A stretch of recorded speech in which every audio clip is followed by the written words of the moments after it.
Mark 25:34. A woman who had suffered a condition of hemorrhaging for 12 years.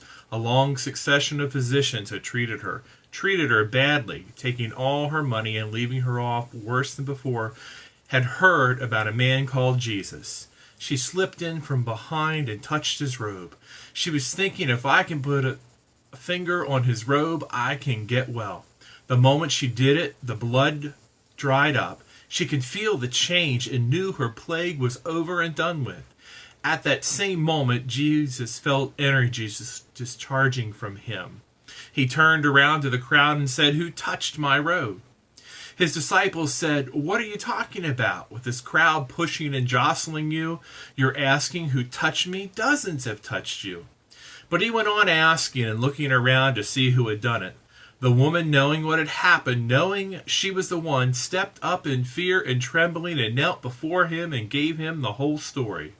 Jesus said to her, "Daughter, you took a risk of faith, and now you're healed and whole.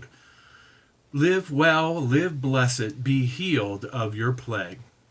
The woman with the flow of blood was willing to press through the crowd, the expectation that she would be healed if all she did was touch the hem of Jesus' garment.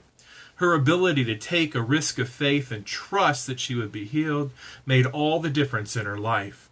Right now, each of us are being called to take a risk of faith and lay our trust in God and believe that God will be there with us through it all. God will be there to love and support us. God will be there to bring comfort amid sorrow.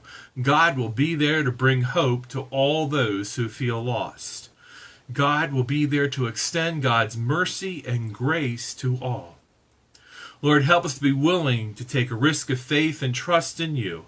Enable us to lay our hearts in your hand, trusting that you will care for each of us with your compassion that knows no bounds.